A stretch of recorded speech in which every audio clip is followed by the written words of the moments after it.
Hello students, कैसे हो सब लोग।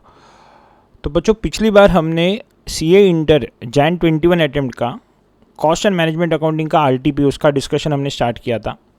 पहले 2 क्वेश्चंस मैंने पिछले वीडियो में कवर किए थे। उसके अगले वाले क्वेश्चंस के साथ let's continue. Let's move to question number 3। क्या बोलता है, Phalsa limited pays its workers on time basis. फिलहाल ये कंपनी कैसे पे कर रही है, तो टाइम बेसिस के हिसाब से, जितना आप काम करोगे उसके हिसाब से पेमेंट कर रही है। Because their services cannot be tangibly measured. बोलते हैं हर एक प्रोडक्ट अलग अलग है, तो प्रोडक्ट के हिसाब से हम मेजर नहीं कर सकते, तो हम टाइम के हिसाब से पेमेंट करेंगे। The company's normal working week includes 5 days of 8 hours each. Normally ये लोग हफ्ते के 5 दिन, दिन का 8 घंटा इस हिसाब से काम करते हैं। Sometimes the worker needs to work late at night, पर अगर ज़रूरत पड़ेगी तो वर्कर लेट भी बैठता है, late at night, which was 3 nights of 3 hours each for the current week. और वो क्या हुआ है, तो इस हफ्ते में 3 nights उन लोग ने काम किया, मतलब 3 दिन उन लोग ने एक्स्ट्रा काम किया। और कितना घंटा काम किया, तो 3 घंटा हर दिन एक्स्ट्रा काम किया for the current week. The average output produce per worker for the week is 120 units. और ये करने के बाद आउटपुट कितना आया एक वर्कर से इस हफ्ते भर में, तो 120 यूनिट्स ये लोग ने बना के दिए। मतलब ये लोग ने नॉर्मली 5 दिन, दिन का 8 घंटा काम किया है, उसके अलावा 3 दिन एक्स्ट्रा बैठ के 3 घंटा काम किया, और ये करके 120 यूनिट्स ये लोग ने एक वर्कर ने बना के दिए। तो एक वर्कर के पर्सपेक्टिव से पूरा डेटा दिया हुआ है आपको। Information regarding the incentive rate is as follows. अभी उनका पेमेंट कैसे, इंसेंटिव किस तरीके से देती है कंपनी।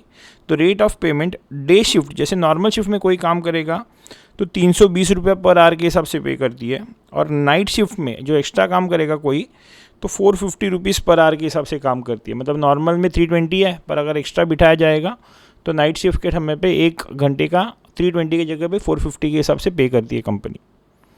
आगे बोल रहा है, however this time based payment made workers lazy making their expected output lower. पर ये टाइम बेस्ड पेमेंट बच्चों एक तरीके से तुमको भी बता रहा, दिख रहा है, वर्कर को पता चल रहा है मैं दिन में काम करूंगा तो 320 के हिसाब से, पर अगर एक्स्ट्रा बैठूंगा तो मेरे को वही 1 घंटे का 320 की जगह पे 450 मिल सकता है। तो बोल रहा है इसकी वजह से हमारा वर्कर लेजी हो रहा है और हमारा आउटपुट जैसे एक्सपेक्टेड है वैसे हो नहीं पा रहा है। As worker started doing more of night shifts for higher earnings with minimal impact on the outputs. ये तो ऑब्वियस है ना, वो लोग सोचेंगे, कोई भी वर्कर सोचेगा दिन की जगह पे वही काम मैं रात को करके दूँ तो मेरी कमाई बढ़ सकती है, आउटपुट भले उतना निकालूँ, पर मैं रात का समय बुक करूँ तो मेरा पेमेंट बढ़ सकता है।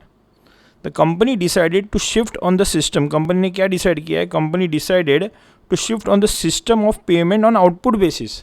तो बोलते हैं अभी काम करेंगे समय के हिसाब से, दिन का समय, रात का समय, इस हिसाब से काम पेमेंट नहीं करेंगे, आउटपुट बेसिस पे पेमेंट करेंगे। मतलब बच्चों जो अभी जो सेकंड हाफ आ गया है क्वेश्चन का, फर्स्ट हाफ जो था बच्चों वो तुम्हारे टाइम के हिसाब से पे कर रहा था। जो सेकंड हाफ अभी आ गया इधर से, ये तुम्हारे टाइम के हिसाब से पे नहीं करता है, वो यूनिट्स के हिसाब से पे करता है। Regarding the amended incentive rate is as follows. और अभी के समय पे इंसेंटिव कितना होगा, तो time rate as usual 320 rupees पर आ रही है। मतलब इसके कैलकुलेशन के लिए 1 घंटे का कितना रुपये पकड़ के चलेंगे, तो 320 ही पकड़ेंगे। पर उस समय पे अभी याद रखना, हमको पेमेंट आर के हिसाब से पे नहीं करना है, यूनिट्स के हिसाब से पे करना है। तो यूनिट्स का भी तो डेटा देना चाहिए कि आपसे क्या एक्सपेक्ट करते हैं, कितने यूनिट, 1 यूनिट बनाने को कितना समय लगता है, ताकि उसके हिसाब से रेट निकाल सकते हैं हम लोग। और वो रेट यहाँ पे पर आर बेसिस पे नहीं होना चाहिए, वो पर यूनिट बेसिस पे होना चाहिए। तो क्या स्टैंडर्ड सेट हुआ है, basic time allowed for 15 units is 5 hours। Standard जो सेट किया गया है वो बोला है 15 यूनिट बनाने को आपको 5 घंटे दिए जाते हैं, और इस हिसाब से 1 घंटे की 320 का बेस लेके हम आपको पेमेंट तो करेंगे, पर अभी सेकेंड हाफ में जो पेमेंट करेंगे वो आर के हिसाब से नहीं होगा, तो वो आपको पर यूनिट बेसिस पे किया जाएगा। तो that is how the piece work rate is calculated. पर ये लोग ने एक्स्ट्रा और क्या बोल रहा है, add 15% to the basic piece rate. Piece rate निकालते वक्त हम बोल रहे हैं एक्स्ट्रा और अलाउंस दे रहे हैं। क्यों, क्योंकि वर्कर अगर आएगा तो उसको इधर उधर का ब्रेक लेना पड़ेगा, मशीन सेटअप होगी, ये होगी, तो इसके लिए उसको कॉम्पनसेट करने के लिए जो रेट आ रहा है उसमें और 15% जोड़ो, तभी आपको आपका पीस रेट मिलेगा। तो बोल रहा है in an amended incentive scheme the normal weekly working hours remain the same. मतलब अभी भी वो उतना घंटा ही काम करेगा जैसे ऊपर सोचा था, बराबर ना, दिन का 5 घंटा, हफ्ते के दिन का 8 घंटा, हफ्ते के 5 दिन। While the production increase to 135 units. मतलब ये सब करने के बाद हमारे वर्कर ने कितने यूनिट्स बना के दिए, तो 135 यूनिट्स बना के दिए। तो बच्चों फर्स्ट हाफ जो था वो तुम्हारे आर्ली बेसिस के हिसाब से पेमेंट की बात कर रहा था, सेकंड हाफ जो था वो आपके पीस रेट के हिसाब से पेमेंट करने की बात कर रहा था। तो अभी सवाल क्या पूछता है, देखो बच्चों किसी भी क्वेश्चन में ना सवाल बहुत मैटर करता है। तुमको ये समझ में आना चाहिए कि क्वेश्चन ने पूछा क्या है। अगर क्वेश्चन ने जो क्वेश्चन ने पूछा तुमको वही चीज़ कैलकुलेट करनी है, तुमको अननेसेसरली सारी चीज़ें कैलकुलेट नहीं करनी है। If your question is asking you to calculate a, make sure कि आप वो चीज़ें कैलकुलेट करो जिसके थ्रू आप वो ए का कैलकुलेशन कर सकते हो। आप अननेसेसरली बाकी की चीज़ें कैलकुलेट ही नहीं करना। इट्स लाइक सेइंग मेरे घर में मेरे को अगर कोई बोलता है तेरे को चाय बनानी है, तो बस मैं वही चीज़ें ढूंढूंगा जो चाय बनाने के लिए ज़रूरी है। मेरे को शक्कर ढूंढना है, दूध ढूंढना है, मेरे को नमक नहीं ढूंढना है क्योंकि उसकी ज़रूरत ही नहीं है मेरे को। Are you understanding? तो क्वेश्चन क्या पूछता है? Calculate, what is the question asking, what is it asking to calculate? Calculate the labour cost per unit. उसको चाहिए लेबर कॉस्ट चाहिए per unit as per the existing incentive scheme along with the amended incentive scheme. पुरानी scheme में और नई वाली amended scheme में important उसको चाहिए लेबर कॉस्ट पर यूनिट। एक यूनिट के पीछे कितना खर्चा होगा, वर्कर को कितना पेमेंट मिलेगा वो नहीं चाहिए, उसका पेमेंट कितना बढ़ेगा कम होगा वो भी नहीं चाहिए, उसको चाहिए एक यूनिट के पीछे का खर्चा। तो सपोज वही निकालेंगे ओल्ड स्कीम में जहाँ पे आर्ली बेसिस पे पेमेंट हो रहा था तभी उसको पर यूनिट कितना मिल रहा था और न्यू स्कीम में उसको कितना मिलेगा। तो जो सिंपल है, फिर ओल्ड स्कीम के हिसाब से उसको दो तरीके का पेमेंट था, एक डे शिफ्ट के हिसाब से, एक नाइट शिफ्ट के हिसाब से, करेक्ट। पर याद रखना वो पेमेंट कैसे था, पर आवर था, तो मेरे को आवर्स निकालने पड़ेंगे। तो डे शिफ्ट में मेरा वर्कर कितना काम करेगा, तो क्वेश्चन ने बोला हफ्ते के 5 दिन, दिन के 8 घंटे, मतलब भी 40 आवर्स आपका डे शिफ्ट में काम होता है। और उसके अलावा नाइट शिफ्ट में कितना काम करेगा, तो बोलता है 3 नाइट काम करता है और हर नाइट का 3 घंटा, मतलब यहाँ पे उसने 9 घंटे काम किया। तो कहने से नॉर्मल इसके अंदर उसका टोटल पेमेंट कितना जाएगा, डे शिफ्ट का 40 घंटा और डे शिफ्ट का रेट कितना दिया है, तो 320 दिया है पर आवर, तो इट इज़ 40 इंटू 320, तो इट इज़ 12,800। और नाइट शिफ्ट के उसके 9 घंटे है और घंटे का 450 रुपीज़ है, तो इट इज़ 9 इंटू 450, तो over here the payment is 4050। तो मेरा टोटल लेबर कॉस्ट कितना इनकर होगा, इट बिकम्स 16,850, 16,850 रुपये मैं खर्च करूँगा। ये मेरे कंपनी की कॉस्ट है, ये मेरी वर्कर की अर्निंग है। पर क्वेश्चन ने पूछा है what is the labour cost per unit, तो ऑब्वियसली इसको डिवाइड कितना करना पड़ेगा, मैंने जितने यूनिट्स बना के दिए और इस सिस्टम में उसने कितने यूनिट्स बना के दिए, तो 120 यूनिट्स बना के दिए। तो it this divided by 120, what is my labour cost per unit. The answer to the first part is 140.42, ये उसका आंसर होना चाहिए। 140.42 ये रहा उसका आंसर, करेक्ट। तो 140.42 उसका आंसर है, पर 140.42 इधर भी दिख रहा है सर, आपको दो जगह पे दिख रहे हैं। तो अभी इसका मतलब ये है कि हमारा अगर बच्चों 140.42 सिर्फ एक ही जगह पे दिखता तो मैं तो बोलता मेरा क्वेश्चन इधर ही ख़त्म हुआ है, पर 140.42 इधर भी दिख रहा है, 140.42 इधर भी दिख रहा है। तो मुझे क्या करना पड़ेगा, अभी रुकना पड़ेगा, सेकेंड हाफ भी कैलकुलेट करके देखना पड़ेगा। सेकेंड हाफ के हिसाब से उसका पेमेंट कैसे है बच्चों, यूनिट बेसिस के हिसाब से, तो उसका कॉस्ट पर यूनिट निकालना पड़ेगा। तो क्या बोलता है, 5 घंटा अलाउड है उसको 15 यूनिट्स के लिए। रिमेंबर यूनिट्स जब भी 15 बनाता है तभी उसको आवर्स कितने अलाउ किए गए, 5 घंटे अलाउ किए गए, और मेरे को रेट चाहिए पर यूनिट के हिसाब से। तो अगर 5 घंटे अगर अलाउड है 15 यूनिट्स के लिए, मतलब ही बच्चों 1 घंटे में उसको कितनी यूनिट्स बनानी चाहिए, it is 3 units per hour. 1 घंटे की 3 यूनिट्स के हिसाब से उसको बनानी चाहिए। मेरे को रेट जो दिया है वो पर आवर बेसिस पे दिया है। मेरा लेबर रेट कितना है, लेबर कॉस्ट पर आवर कितना है, तो इट इज़ 320 रुपीज़, 320 रुपये उसको दिया है 1 घंटे का। पर पेमेंट उसको घंटे के हिसाब से नहीं दे रहे, यूनिट्स के हिसाब से दे रहे हैं। और कितने यूनिट्स बनाते हैं 1 घंटे के, तो 3 यूनिट्स बनाने को बोल रहा है, मतलब 320 रुपये 1 घंटे का, जिस घंटे के 3 यूनिट्स। तो मतलब क्या है, say my labour cost per unit becomes 320 rupees divided by 3। I repeat, 1 घंटे के 320, जिस 1 घंटे के 3 यूनिट्स बनने चाहिए, मतलब 320 रुपये में 3 यूनिट्स मांग रहा है, तो मतलब 1 यूनिट का कितना रुपया हो गया, तो 106.67 हो गया। पर क्या यही फाइनल रेट है क्या, तो नहीं। क्वेश्चन नीचे बोल रहा है पीस वर्क रेट में add 15% to the basic piece rate. Piece rate निकालते वक्त इसमें और एक्स्ट्रा कितना दे दो उसको, और उसको एक्स्ट्रा दे दो जो फिगर आ रही है उसमें, और 15%। तो इसका 15% कितना है, 15.99 या 16 रुपीज़। तो दोनों को ऐड करेंगे तो आंसर बिकम्स 122.67। तो 122.67 उसका रेट आया पर यूनिट। आगे मेरे को कितने यूनिट्स बनाए सब निकालने की सोचने की ज़रूरत ही नहीं है, क्योंकि मेरे को अल्टीमेटली कैलकुलेट जो करना है वो एक यूनिट के पीछे कितना है वही पूछा उसने, which is asking you labour cost per unit. तो सेकंड केस में आंसर आ रहा है 122.67, यहाँ पे आंसर था 138, यहाँ पे 122.67, मतलब इस क्वेश्चन का आंसर होना चाहिए option A. I hope the question is clear to everyone. ठीक है, तो अगले क्वेश्चन की तरफ जाते हैं बच्चों। क्वेश्चन नंबर 4 क्या बोल रहा है? Garments limited runs A saving factory for medical garments. कोई गारमेंट बनाने वाली कपड़े की कंपनी है, करेक्ट, जो मेडिकल फेटर्निटी के लिए कुछ कपड़े बनाने का काम करती है।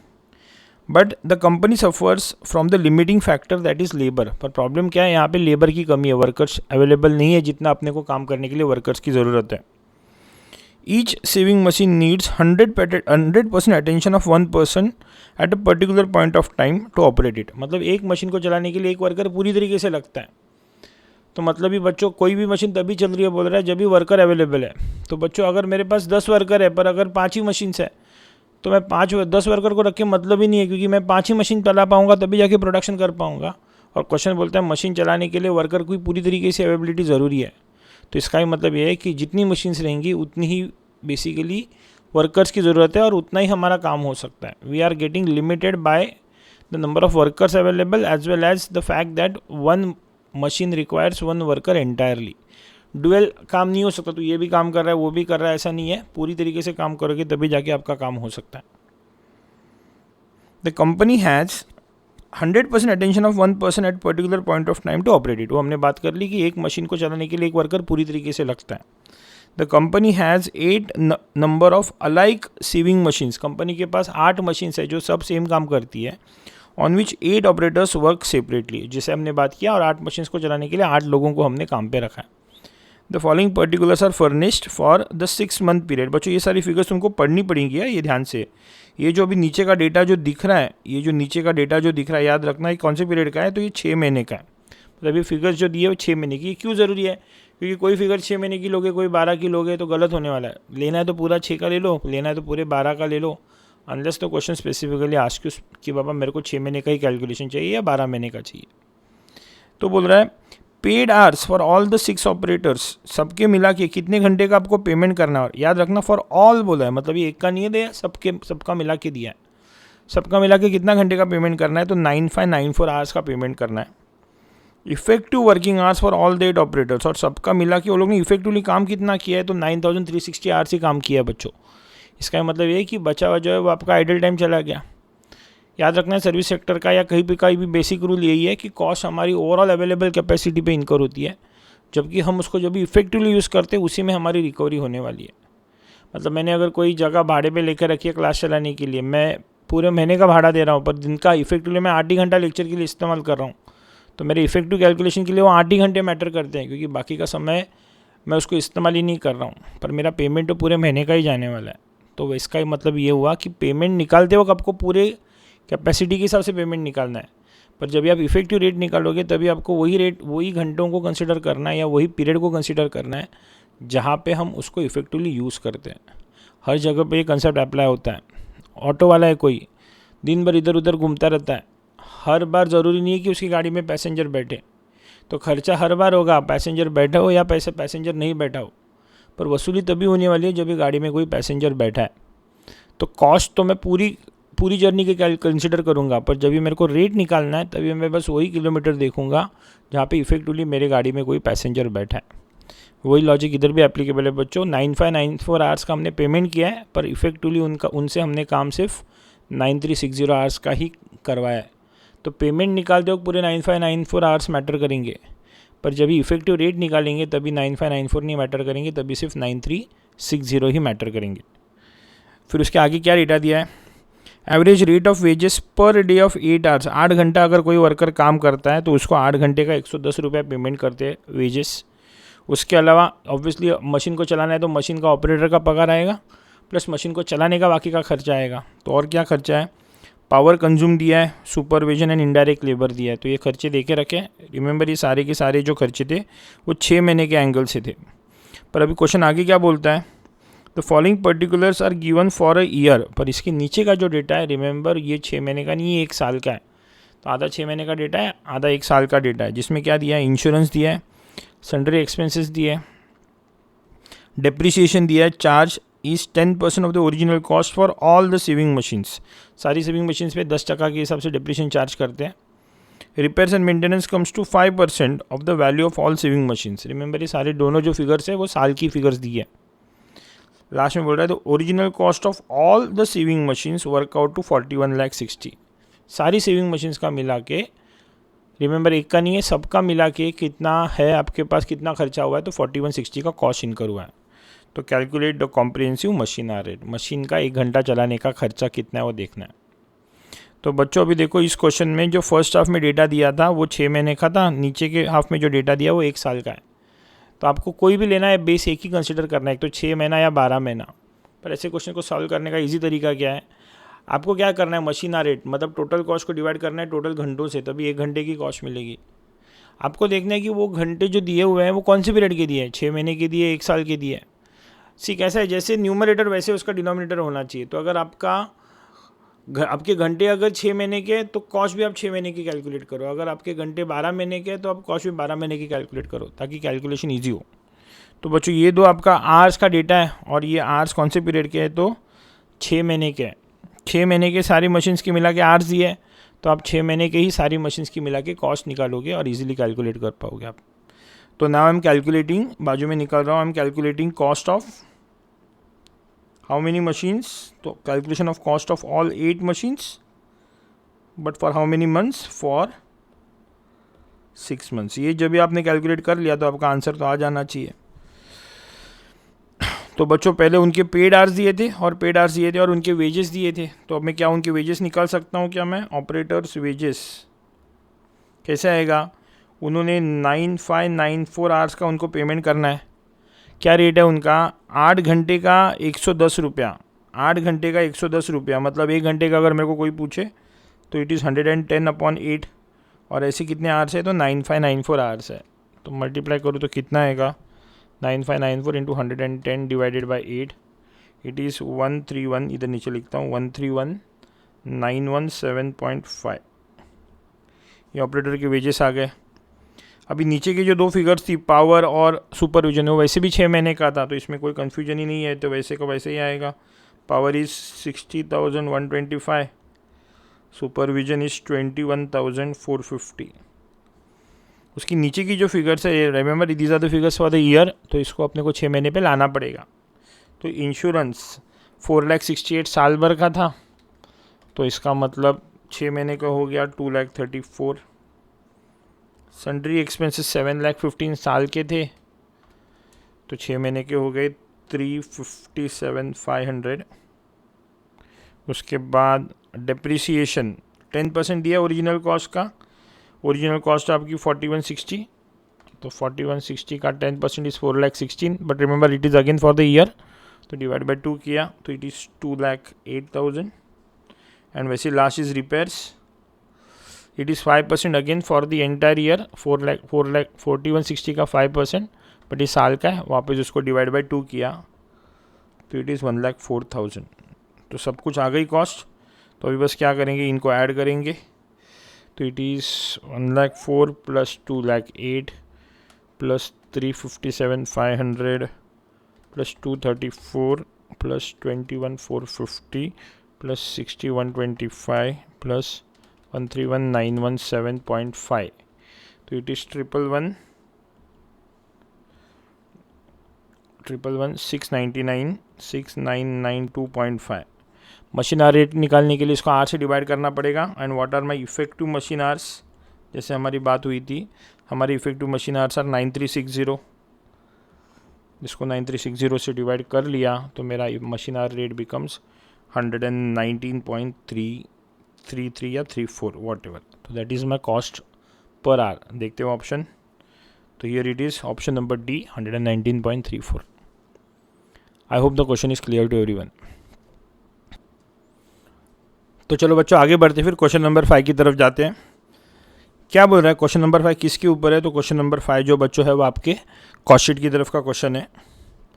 क्या बोल रहा है, following information is available for the month of March relating to the manufacturing of a product. March महीने का डेटा दिया है, कॉस्ट शीट का है तो आपको बस कॉस्ट शीट का फॉर्मेट सबको पता होना चाहिए। कॉस्ट ऑफ सेल्स दिए, stock of raw material as on 1 March दिया है, मतलब बच्चों ये आपका ओपनिंग रॉ मटेरियल हो गया, ये आपकी COS है, cost of sales. Direct wages दिए, hire charges paid for plant, और स्पेसिफिकली बोल रहा है इनडायरेक्ट एक्सपेंसेस। इनडायरेक्ट एक्सपेंसेस मतलब ही फैक्ट्री ओवरहेड्स हो गए, और प्लांट में इस्तेमाल हो रहा है मतलब ही फैक्ट्री से जुड़ा हुआ इनडायरेक्ट कॉस्ट है, तो फैक्ट्री ओवरहेड्स हो गए।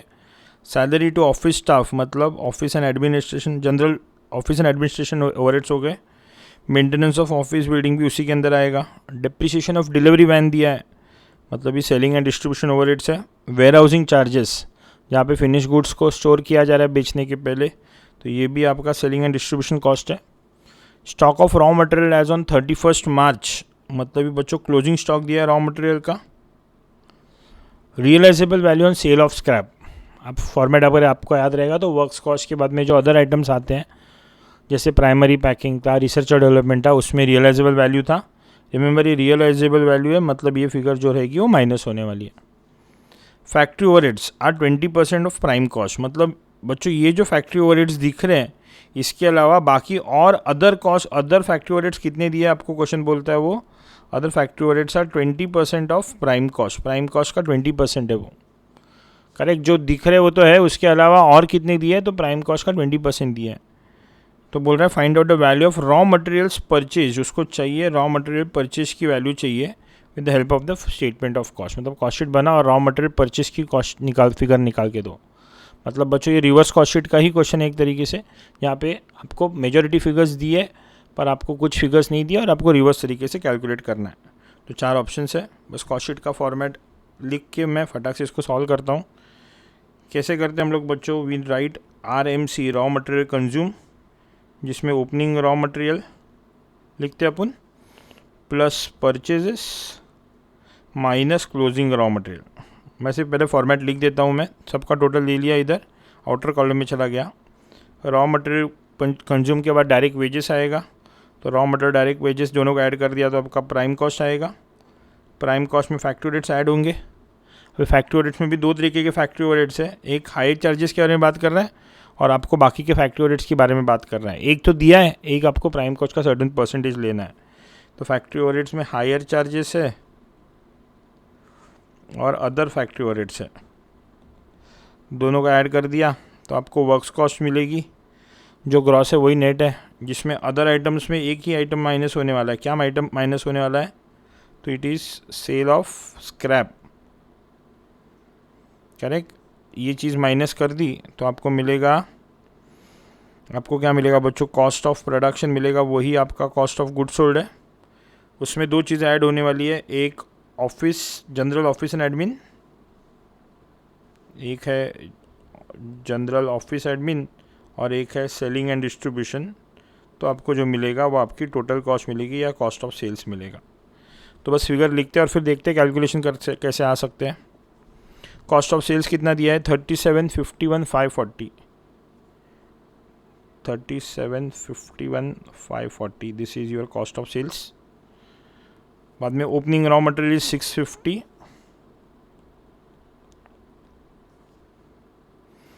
Direct wages is 1144,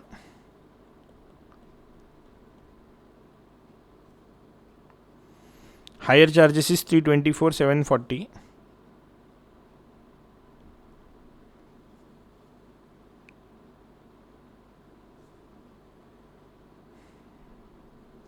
salary to office staff और मेंटेनेंस टू ऑफिस बिल्डिंग, ये दोनों फैक्ट्री ओवरहेड्स के अंदर आएंगे, तो दोनों को ऐड करके लिख देता हूँ मैं। 178,750 प्लस 13,000, तो इट इज़ 191,750, तो दिस इज़ 191,750। वैसे ही डिलीवरी वैन का डिप्रिसिएशन और वेयर हाउसिंग, ये दोनों आपके सेलिंग एंड डिस्ट्रीब्यूशन का पार्ट है, तो इट इज़ 39,000 प्लस 61,750, 1,07,50। उसके अलावा रॉ मटेरियल का क्लोजिंग स्टॉक कितना दिया है, 1,95,000, जो इधर लिख देता हूँ मैं। और रियलाइजेबल वैल्यू का स्केल ऑफ स्क्रैप कितना दिया है आपको, तो 32,500 दिया है। तो ये फिगर यहाँ पे बच्चों याद रखना नेगेटिव आने वाली है, दिस इज़ -32,500। तो बस अभी बच्चों ये कॉस्ट शीट में आपके पास परचेजेस की फिगर नहीं है, तो आपका जो कैलकुलेशन होना चाहिए वो रिवर्स तरीके से होना चाहिए। तो रिवर्स वाली फिगर एक एक करके लिखते जाएंगे हम लोग। तो दिस इज 321 3751 540, जिसमें ये दोनों चीज़ें ऐड होके आई है।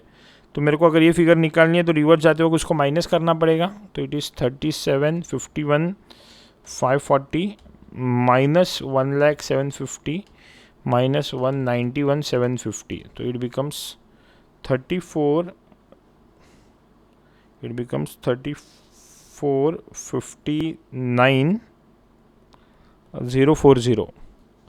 पर ये निकालते वक्त 32,500 माइनस हुआ था, तो उसको ऐड बैक करेंगे। तो इट इज़ 34,91 540 है। अभी सवाल आ रहा है, सर ये अदर फैक्टोरिएट्स के बारे में आपको डेटा दिया है क्या? तो नहीं दिया है। तो क्वेश्चन ने क्या बोला है, अदर फैक्टोरिएट्स कितने दिया आपको? It is 20% of prime cost, और प्राइम कॉस्ट ही नहीं पता आपको।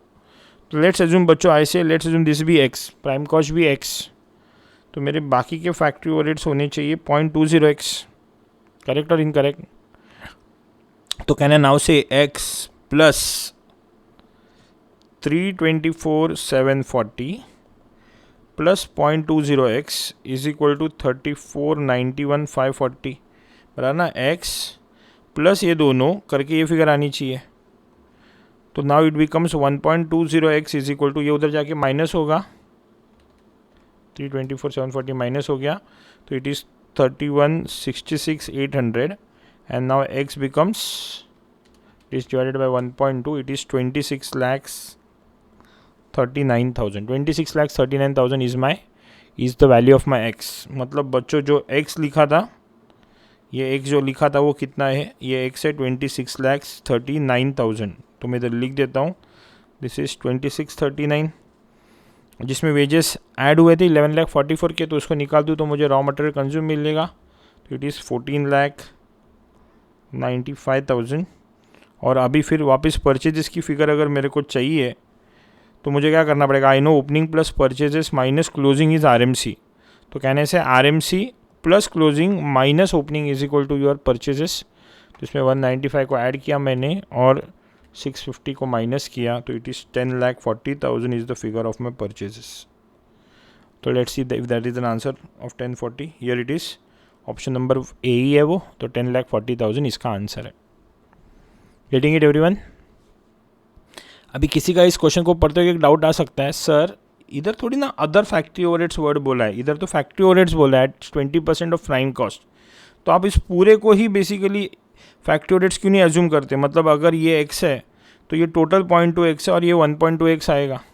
तो अगर आप ऐसा करोगे तो क्या आएगा? देखो, आप बोलोगे सर ये 29 1.2 करेंगे तो ये आएगा, और ये फिगर आएगी 581,923। आप ऐसे भी सोच सकते थे, पर वैसा डेटा दिया नहीं है। और वैसा कैलकुलेशन अगर आप करने लेते हो, देखो लॉजिक थोड़ा सा लगाना पड़ेगा आपको। कैसे? अगर कोई इस कंसेप्ट से सोचता है, सर टोटल फैक्ट्री ओवरहेड जो है वो सर 20% है प्राइम कॉस्ट का, क्योंकि अदर वर्ड तो बोला नहीं है, तो आप इसको x एज्यूम करो तो ये 0.2 होगा, करेक्ट? 0.2x होगा। तो बेसिकली फिर 3491 कितना होगा बच्चों? 1.2 होगा। तो अगर मैं उस लॉजिक से सोचूं, अगर मैं बोलूं मेरी प्राइम कॉस्ट x है और मेरे टोटल फैक्ट्री ओवरहेड्स 0.2x है, तो मेरा क्या मिलेगा मेरे को? मेरा वर्क्स कॉस्ट में इतना मिलेगा 1.2x मिलेगा, और 1.2x के जगह पे आपको कितना मिला था? 34,91 540। तो ये कैलकुलेट करके आप अगर फैक्ट्री ओवरहेड्स की फिगर निकालोगे तो कैसे आएगा? देखो 34,91 540, ये अगर 1.2 है तो 0.2 कितना? तो it should be into 0.2 divided by 1.2। तो you get a figure of total factory overheads आपको कितने मिलेंगे? 581,923। Remember the answer is in decimal point, जिसके अंदर ऑब्वियसली अभी आपके हायर चार्जेस इंक्लूड होंगे, विच इज़ 324,740। तो ये फिगर जो आएगी, जो कुछ भी आएगी वो n तो 3 से ही करेगी, मतलब ये ऑड फिगर आएगी। जो कुछ भी आएगी निकाल के दिखा दो तुमको, तो 324,740 तो 257,183 आएगी। और आप अगर आपके चारों ऑप्शंस देखोगे, इन चारों ऑप्शन में से एक भी फिगर आपकी डेसिमल पॉइंट में नहीं है। मतलब ही ये जो तरीका हमने जो किया ये गलत हो जाता है इसका मतलब, करेक्ट? तो sometimes you need to work smart. तो कोई मेरे को इसके आगे भी जाके पूछ सकता है क्या होगा सर अगर ये भी ऑप्शन आपके, ये भी आंसर आपके सामने होता, तो ऐसा होगा ही नहीं बच्चों, क्योंकि अगर ऐसा होता तो क्वेश्चन में ही एम्बिग्यूटी है, करेक्ट। और अगर क्वेश्चन में एम्बिग्यूटी है फिर आप सेकंड तरीका जो कर रहे हो वो ज़्यादा सही है, क्योंकि यहाँ पे अदर वर्ड इस्तेमाल नहीं हुआ है। पर वो लोग ऐसा करेंगे नहीं, वो लोग पर्पसली आपको ऐसे क्वेश्चन देंगे जहाँ पे आपको थोड़ा सोचना पड़ेगा। आप इस तरीके से सोचोगे तो आंसर नहीं आ रहा है, उस तरीके से सोचोगे तो आंसर आ रहा है, तो वही सेकंड जो तरीका वही आपका सही तरीका है। अंडरस्टैंडिंग? तो समटाइम्स आपको कैलसी में कैलकुलेट करके देखना पड़ेगा कि ये सही तरीका है क्या वो सही तरीका है। I hope this question is clear to everyone. अगले क्वेश्चन की तरफ जाते हैं फिर बच्चों हम लोग। क्या बोल रहा है अगला question joint product by product costing के ऊपर का है। क्या बोल रहा है, ICT limited belongs to pharma industry, pharmaceutical sector का कंपनी है। The chemical process that ICT limited operates convert one compound into 3 category of medicines. एक फिनिश प्रोडक्ट, एक चीज़ से, एक प्रोसेस से 3 तरीके के प्रोडक्ट्स बनते हैं। कौन से नाम क्या है उनके याद रखना, समझना है, अपने को याद रखना है। एक है बीटा टैब, एक है फॉलिक एंड एक है टेग्री कैप, करेक्ट। तो these are the 3 finish products which we produce. दो बीटा टैब एंड फॉलिक मतलब पहला और दूसरा are already converted into finish product, final product at split off point, मतलब ये दोनों को हम लोग स्प्लिट ऑफ पे वैसे के वैसे ही बेच सकते हैं। Tegri cap needs further processing along with addition of new compound with it. मतलब बच्चों जो हमारी जॉइंट प्रोसेस है, उससे जो हमारी जॉइंट प्रोसेस है उससे 3 प्रोडक्ट मिलते हैं, एक बी, एक एफ और एक टी है। पर टी को हम उधर के उधर नहीं बेचते, टी को हम फर्दर प्रोसेस करते हैं, बाद में जाके टी को बेचते हैं, करेक्ट। क्या बोल रहा है, the market for Beta tab and Folic is highly active, thus the production is sold at split off point. हम उसको उधर का उधर ही बेच सकते हैं। However Tegri cap can be sold only after further processing, but last वाले को हमको फर्दर प्रोसेस करने के बाद ही बेचना है। Following information is provided for the current year. क्या डेटा दिया है, तो इन तीनों प्रोडक्ट्स की कितनी क्वांटिटी हमने सेल की है उसकी डेटा दी है, और उनकी सेलिंग प्राइस पर टन दी है, कितना बेचा और कितने में बेचा। ऑब्वियसली ये दोनों को हमने ऊपर ही बेचा रहेगा, तीसरे को हमने नीचे बेचा, तीनों का कितने यूनिट्स बेचा और उसका कौन से प्राइस पे बेचा उसका डेटा दिया। The selling price is expected to remain the same for the coming years, और ये सेलिंग प्राइस आगे जाके भी चेंज नहीं होने वाली है। The total joint manufacturing cost till split off point is 62,50,000। ये जो हम लोग ने जॉइंट प्रोसेस किया है इसकी जॉइंट कॉस्ट कितनी इनकर हुई है, तो इट इज़ 62,50,000 इनकर हुई है। And the amount paid for further processing with respect to Tegri cap is 31 lakhs, और इसका फर्दर प्रोसेसिंग कॉस्ट 31 lakhs है, मतलब इसको ऊपर से नीचे लाने के लिए और 31 lakhs का खर्चा हुआ है। The details regarding closing inventories is as follows. तीनों का कुछ क्लोजिंग स्टॉक है उसका डेटा दिया है, मतलब ये वो यूनिट्स है जो हमने बनाए तो थे पर बेचे नहीं थे, तो कितना था, तो बी का, एफ का और टी का कितना क्वांटिटी दिया है उसका डेटा है। तो you are required to compute the joint cost allocated to Beta tab, Folic and Tegri cap using the NRV method. NRV के हिसाब से कितना आएगा बताओ। एनआरवी का मतलब सबको समझ में आता है, it is the selling price at split off point minus, मतलब अगर कोई चीज़ को अगर हम नीचे बेचा है तो अगर इसको हम नीचे नहीं ऊपर बेचते, मतलब स्प्लिट ऑफ पे अगर नहीं बेचा है, हमने इसको फर्दर प्रोसेसिंग के बाद बेचा है, तो हम रिवर्स कैलकुलेशन करके अगर हम उसको ऊपर बेचते तो कितना पैसा मिलता है वो हमको ढूंढना है। तो it is selling price after further processing minus the further processing cost minus any post separation, कोई मार्केटिंग का खर्चा तो माइनस करेंगे तो हमको ऊपर की सेलिंग प्राइस मिलेगी, and that is called as NRV. अभी देखो बच्चों लॉजिक सिंपल है, दो लॉजिक, एक ये पहले जो 2 प्रोडक्ट्स है इनको तो हमने स्प्लिट ऑफ पे ही बेचा है, तो इनमें तो एनआरवी का सवाल आता ही नहीं है।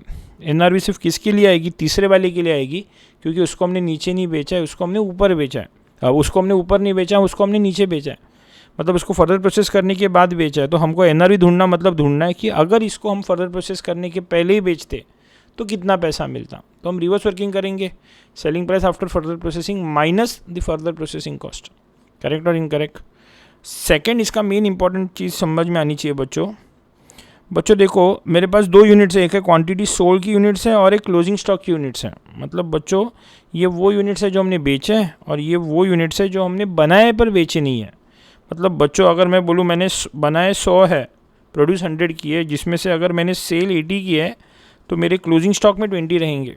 तो ऊपर की जो फिगर है ये आपकी सेल की 80 यूनिट्स का डेटा दिया है, नीचे की जो फिगर है 20 है आपकी क्लोजिंग स्टॉक के 20 यूनिट्स का खर्च डेटा दिया है। ये सब हम क्यों करें? ताकि हमको जॉइंट कॉस्ट बांटनी है। अभी तुम ही बताओ मुझे, ये जो जॉइंट कॉस्ट हमने इनकर की है, ये सामान जो बेचा उस पर इनकर हुई रहेगी, जो क्लोजिंग स्टॉक है उस पर इनकर हुई रहेगी, क्या टोटल प्रोडक्शन जो हुआ रहेगा उस पर इनकर हुई रहेगी? तो जाहिर सी बात है, हमने जो टोटल सामान प्रोड्यूस किया उसी के ऊपर जॉइंट कॉस्ट इनकर हुई है। बेचा हो नहीं बेचा हुआ आगे की बात है, मेरा खर्चा तो बनाने के लिए सभी के ऊपर हुआ रहेगा। बेचा हुआ रहेगा या बेचा नहीं रहेगा, फ़र्क नहीं पड़ता। Had I sold it or even if I have not sold it, I would have incurred the joint cost for all the products manufactured. इसके लिए जॉइंट कॉस्ट एलोकेशन के समय पे मेरे को टोटल क्वांटिटी देखनी है, sold as well as unsold, या फिर sold plus the closing stock. तो बस इसी को बेस लेके कैलकुलेट करेंगे। तो what are my 3 products which are there in front of me? B, T and F. नहीं, बी एफ है और लास्ट वाला टी है, सॉरी, बी है, एफ है और फिर लास्ट वाला टी है। तो ऐसे यूनिट सोल्ड कितने हैं, फिगर्स दिए, ये रही उनकी figures. 372, 1054 and 1472 plus closing finish goods कितने हैं, तो ये रही उनकी फिगर्स। 360, 120 एंड 50, दोनों का ऐड किया तो टोटल प्रोडक्शन मिला मुझे, इतना मैंने प्रोड्यूस किया रहेगा। 372 plus 360 which is 732, this is 1054 plus 120 which is 1174 and this is 1472 plus 50 which is 1522। Correct. इनको मल्टीप्लाई करूँगा मैं मेरी सेलिंग प्राइस पर यूनिट से, जो कितनी दी है, ये रही है फिगर 7500, 5625 and 3750, 5625 and 3750। तो मेरे टोटल सेल्स कितने आएंगे? It is 732 into 7500, 5490। This is 1174 into 5625, 66 lakhs 3750 and the last is 1522 into 3750, 57,07,500। But the point is, ये दोनों की जो सेलिंग प्राइस थी वो तो एट स्प्लिट ऑफ थी, ये जो है ये आफ्टर फर्दर प्रोसेसिंग है, और एनआरवी मेथड चाहिए तो हमको इसमें से क्या करना पड़ेगा, माइनस करना पड़ेगा फर्दर प्रोसेसिंग कॉस्ट, जो पहले दोनों के लिए नहीं है, लास्ट वाले के लिए था, और वो कितना था, तो 31 lakhs था। तो दिस इज माई एनआरवी, तो it is 5490, 66,03,750 and this is 26,07,500। बस इस रेशो में अभी आपको आपकी जॉइंट कॉस्ट बांटनी है। तो कितना रहा ये फिगर, 14701250। कितनी थी आपकी जॉइंट कॉस्ट? आपकी जॉइंट कॉस्ट थी, किधर गई, ये रही, 62,50,000। तो what should be the answer? 6250 by 14701250 into 5490। The answer is 2,333,985। ये फर्स्ट ऑप्शन दिख रहा है क्या कहीं पे? इसमें नहीं है, ये रहा 2,333, दिस इज़ द आंसर। तो मतलब यही उसका आंसर होना चाहिए। वेरीफाई करके देखो अगले के लिए भी, क्या वही आ रहा है क्या? Divide by 5490 into 66,03,750, it is 2807478, बराबर है। तो मतलब इसका ऑप्शन बी आंसर है। तो is the question clear to everyone? It's an easy question, not difficult. NRV method बोल रहा है जिसमें selling price after further processing से फर्दर प्रोसेसिंग कॉस्ट माइनस करो, you will get the NRV. आगे बढ़ते हैं बच्चों नेक्स्ट क्वेश्चन की तरफ। आखिरी वाला तुम्हारा एमसीक्यू टाइप क्वेश्चन है। क्या बोल रहा है? Mrs Gauri has a business of selling pens. ये कोई कंपनी है या कोई इंडिविजुअल है जो पेन बेचती है। She has set up this pen retailing for over 10 years with a good PV ratio. 10 साल से बिजनेस कर रही है। Her average cost, remember this is the average cost, not the variable cost, it is using the word average cost. The average cost from the retailing is 11.25 per unit if she sell 16,000 unit, 16,000 units बनाने पे on an average उसका एक unit का cost 11.25 आता है and is 11 पर unit if she sales 2,000 unit, 20,000 units. Obviously सबको समझ में आता है जितना वॉल्यूम ऑफ प्रोडक्शन बढ़ता है उतना हमारा कॉस्ट पर यूनिट कम होता है बिकॉज हमारी फिक्स कॉस्ट वही रहती है। तो 16,000 यूनिट्स बनाने पे 11.25 का खर्चा है और 20,000 यूनिट्स बनाने पे 11 रुपये का खर्चा है। For the current month she has also charge 5,000 towards depreciation and rental payments too. Current year की कॉस्ट के अंदर 5,000 रुपये डिप्रिसिएशन का प्लस और कोई आउटस्टैंडिंग पेमेंट्स थी उनकी फिगर्स ऐड की गई है। The excess of sales revenue over variable cost is 3.33 per unit. Excess of sales revenue over variable cost, कितना सेल्स रेवेन्यू ज़्यादा है वेरिएबल कॉस्ट से, मतलब सेल्स रेवेन्यू और वेरिएबल कॉस्ट के बीच में का गैप कितना है, तो 3.33 का है। तो बच्चों this is sales minus variable cost, it is 3.33 दे के रखा है उसने। उसके बाद में उसने ये भी बोला है कि 5,000 रुपया हमारा डिप्रिसिएशन का कॉस्ट है which is non cash cost, non cash fixed cost. कितनी दी है आपको, 5,000 रुपया दी है। और उसने ऊपर क्या बोल रहा था, उसके यूनिट्स और टोटल कॉस्ट पर यूनिट, ऊपर बोल रहा था 11.25 का टोटल कॉस्ट है जब भी 16,000 यूनिट्स बनाते हैं हम लोग, और 20,000 यूनिट्स बनाने पे मेरा टोटल कॉस्ट कितना आता है, तो 11 रुपीज़ आता है। तो पूछा you are required to calculate the break even point in units, cash break even point in units and PV ratio. 3 चीज़ें उसने पूछी है, निकालेंगे। तो ब्रेक इवन पॉइंट का obviously formula is fix cost upon contribution per unit, मतलब ये मेरे को फिक्स वेरिएबल अलग अलग करना पड़ेगा। सीधी सीधी बात है, ऊपर की कॉस्ट अगर आप देखोगे 16,000 यूनिट्स के लिए 11.25 का खर्चा है। अगर ये कॉस्ट पूरी तरीके से वेरिएबल होता तो आप 16,000 बनाओ या 20,000 बनाओ ये वही खर्चा होता, पर ये खर्चा तो चेंज हो रहा है। तो ये सेमी वेरिएबल कॉस्ट है, इसमें फिक्स भी है वेरिएबल भी है, तो हमको स्प्लिट करना पड़ेगा। और सबको फॉर्मूला पता है कैसे करते हैं अपन वेरिएबल सेमी वेरिएबल कॉस्ट को स्प्लिट कैसे करते हैं, it is difference in cost upon difference in units. तो उसके लिए मेरे को पहला कॉस्ट का डिफरेंस निकालना पड़ेगा। तो कैसे करेंगे, 16,000 यूनिट बनाते वक्त एवरेज 11.25 का कॉस्ट आया था, मतलब बच्चों 2 पेपर लिखे और मेरा एवरेज 70 मार्क्स है, तो 2 पेपर का टोटल मेरा कितना मार्क रहेगा, 140 रहेगा। तो वैसे ही 16,000 यूनिट्स पे 11.25 का एवरेज है, तो मेरी टोटल कॉस्ट कितनी हो गई, मेरी टोटल कॉस्ट यहाँ पे होगी 1,80,000, इट इज़ 16,000 इंटू 11.25, और 20,000 के लिए 11 रुपीज़ का कॉस्ट आया था, मतलब टोटल कॉस्ट होनी चाहिए 20,000 into 11 which is 2,20,000।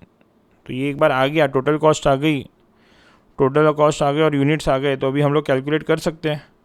I know my variable cost per unit is equal to difference in cost which is 220 minus 180 which is how much 40,000 upon difference in units which is 20,000 minus 16,000 which is 4,000। तो my variable cost per unit is 10 rupees.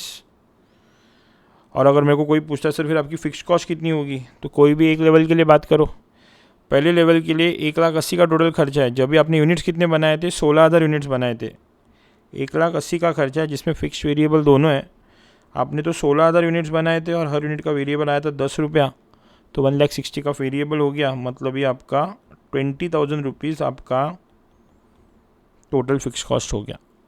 तो आपका 10 रुपये का variable cost है, 20,000 की आपकी total fix cost है। तो बच्चों ये डेटा तो इस्तेमाल हो गया। अब इस डेटा को देखते हैं, बोलते हैं नॉन कैश कॉस्ट कितना है, इसमें से 5,000 क्यों डेटा दिया है, क्योंकि आगे जाके क्वेश्चन ने आपको कैश ब्रेक इवन पॉइंट भी पूछा है, मतलब ऐसा ब्रेक इवन पॉइंट जिसमें सिर्फ कैश के खर्चों को कंसीडर किया गया हो। तो इस टोटल फिक्स कॉस्ट 20,000 में अगर नॉन कैश वाला कॉस्ट 5,000 है, मतलब 20,000 में 5,000 रुपये ऐसे है जिसके लिए आपको पैसे नहीं देने पड़ते, मतलब ये बचे हुए 15,000 वो होने चाहिए जिसके लिए आप पैसा पे करते हो। तो कहना है see my cash fixed cost is 20,000 minus 5,000 which is equal to 15,000। और वैसे ही आपकी सेलिंग प्राइस पर यूनिट कितनी आएगी, तो आपको बताया गया था कि सेलिंग प्राइस और वेरिएबल कॉस्ट में 3.33 का डिफरेंस है। आपकी वेरिएबल कॉस्ट तो 10 रुपये आई थी, मतलब आपकी सेलिंग प्राइस 10 रुपये में और 3.33 जोड़ेंगे, मतलब ये आएगी 13.33 रुपीज़ पर यूनिट। तो अभी हम इसके कैलकुलेशंस कर सकते हैं। उसको पहला चाहिए ब्रेक इवन पॉइंट, फॉर्मूला सबको पता है hope now, which is fix cost upon contribution per unit. Normal break even point पूछा है क्योंकि कैश वाला अलग से पूछा है। तो मैं fix cost is 20,000 and my variable contribution is 3.33 per unit. तो the break even point is how many units, it is 6,000 units। Second उसने पूछा कैश ब्रेक इवन पॉइंट, यही ब्रेक इवन ढूंढेंगे पर कैश वाली फिक्स कॉस्ट को consider करेंगे, और कैश वाली फिक्स कॉस्ट कितनी आई अपने को, तो 15,000 आई है। तो it is 15,000 divided by 3.33 which is 4,500 units. और उसने तीसरा क्या पूछा है, PV ratio which is contribution upon sales. तो contribution is 33 whereas the selling price is 13.33 into 100, तो it is 25%. So the answer is 6,000, 4,525%. 6,000, 4,525%. The answer is option B. तो I hope the MCQs are clear to everyone. तो आइए बढ़ते फिर अब बच्चों, अभी हम लोग अगले वाले क्वेश्चन की तरफ. अभी ये प्रैक्टिकल क्वेश्चन है, यहाँ पे ऑप्शंस नहीं है, बस आपको सॉल्व करना है. क्वेश्चन नंबर 8 मटेरियल कॉस्ट के ऊपर का क्वेश्चन है. क्या बोलता है question number 8? What is it saying?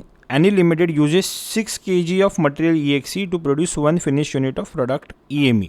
उसका फिनिश प्रोडक्ट है EME, जिसको बनाने के लिए EXE नाम का मटेरियल लगता है, और एक फिनिश प्रोडक्ट बनाने के लिए 6 किलो मटेरियल लगते हैं. समझ में आ रहा है बच्चों?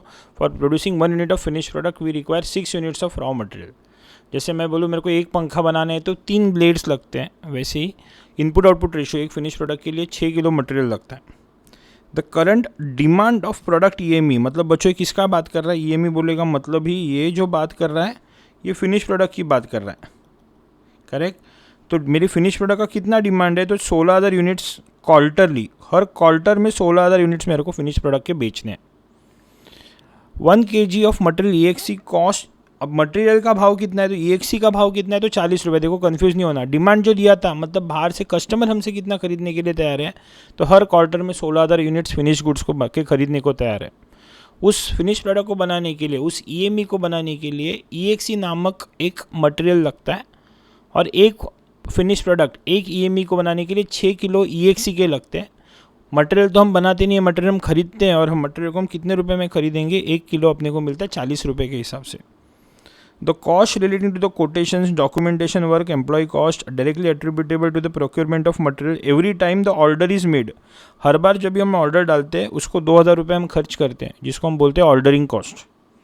And the cost of the funds invested in inventories, cost of storage, insurance etcetera is estimated at 15% of the average inventory, जिसको बच्चों हम बोलते हैं कैरिंग कॉस्ट. 15% कैरिंग कॉस्ट है, मतलब मटेरियल लाने के बाद रखने तक का खर्चा कितना है अपना, तो 15% उसके ऊपर खर्च होता है. ऑब्वियसली किसका 15% होगा? तो आपकी मटेरियल की जो वैल्यू है, प्राइस है उसकी, उसका 15% आपकी इन्वेस्टमेंट है उसके ऊपर की. तो पूछ रहा है calculate economic order quantity of material EXE का EOQ बताओ. And comment should any limited accept the offer if 2.5% discount by the supplier of material EXE. अपने को सामने वाला 2.5% डिस्काउंट दे रहा है. If supply of annual requirement of material is made in 4 equal instalments. वो बोल रहा है चार टुकड़ों में ही खरीदो, 4 इंस्टॉलमेंट्स में खरीदो, हम आपको 2.5% डिस्काउंट देंगे. तो क्या ये ऑर्डर हमको एक्सेप्ट करनी चाहिए कि नहीं, ये पूछ रहा है. तो बच्चों हम मटेरियल टॉपिक के ऊपर है, हमारा पूरा का पूरा फोकस इसके ऊपर है, तो हमारा पूरा का पूरा फोकस हमारे मटेरियल EXE की तरफ है. तो व्हाट इज़ अब उसके लिए मेरे को मेरा फिनिश प्रोडक्ट का पहला डिमांड पता होना चाहिए. तो what is demand of finish goods? Finish goods का नाम क्या है? EME. और बच्चों याद करो EOQ के फॉर्मूला में A लगता है. A का मतलब है एनुअल रिक्वायरमेंट ऑफ मटेरियल लगता है, मतलब हमारा जो बात होना चाहिए वो एनुअल बेसिस पे होना चाहिए. तो मुझे बच्चों कितने फिनिश गुड्स बेचने हैं साल भर में? तो 16,000 यूनिट्स क्वार्टरली बेचने हैं, और साल भर में 4 क्वार्टर होते हैं, मतलब बच्चों मेरे 64,000 यूनिट्स फिनिश गुड्स का मेरा डिमांड है पूरे साल का, जिसके लिए मेरा annual requirement of raw material, जिसको अपन बोलते हैं A. तो क्वेश्चन ने क्या बोला, स्टार्ट किसने किया? एक फिनिश प्रोडक्ट बनाने के लिए 6 किलो मटेरियल लगता है. तो 64,000 फिनिश प्रोडक्ट बनाने के लिए 64,000 इंटू 6, मेरे को 3,84,000 kgs रॉ मटेरियल लगने वाला है, जिसकी परचेस प्राइस कितनी दी है आपको पर यूनिट? उसको अगर हम खरीदेंगे तो एक खरीदने का हमारा भाव कितना है? तो 40 रुपये. करेक्ट. उसके अलावा क्वेश्चन ने बोला माल लाने का ऑर्डरिंग कॉस्ट कितना दिया आपको पर ऑर्डर? ओ, जिसको अपन O से रिप्रेजेंट करते हैं, ordering cost per order, it is given to be ₹2,000. और जो आपका माल लाने के बाद रखने का खर्चा which is carrying cost per unit per annum, लाने के बाद रखने के लिए कितना खर्चा होता है, तो 15% होता है। Remember carrying cost is always expressed on the as a percentage of your purchase price. बच्चों 1,000 रुपये के माल को अगर आपने रखा तो उसका रखने का खर्चा, उसके ऊपर का लॉस ऑफ इंटरेस्ट 1,000 की वैल्यू के ऊपर आने वाला है। वही अगर 1,00,000 का माल रखते तो उसकी वैल्यू अलग होती। मतलब कैरिंग कॉस्ट आप कितने वैल्यू का माल रखे उसके ऊपर डिपेंड करती है। तो जो आपका परचेज प्राइस है उसका 15% रहेगा। आपका परचेज प्राइस 40 रुपये था तो 40 का 15% आपका ये रहेगा 6 रुपया।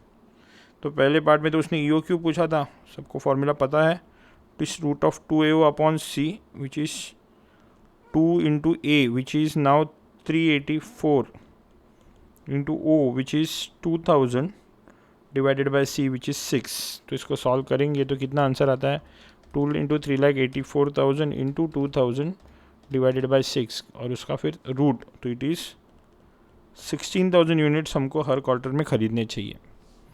ये मेरे पहले सवाल का आंसर हो गया। EOQ कितना है। अभी दूसरे सवाल में बोल रहा है अपने को ऑफर दे रहा है जहाँ पे बोल रहा है 2.5% डिस्काउंट दूंगा अगर आप 4 हिस्सों में खरीदोगे तो बच्चों अभी क्या करेंगे हम, ऐसे केस में हमारी दोनों की टोटल कॉस्ट निकालेंगे।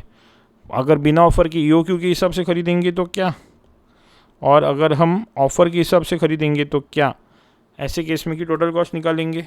रिमेंबर हमारी क्वांटिटी कितना परचेस करने वाले EOQ के हिसाब से अभी हमने निकाला, हम 16,000 खरीदने वाले हैं।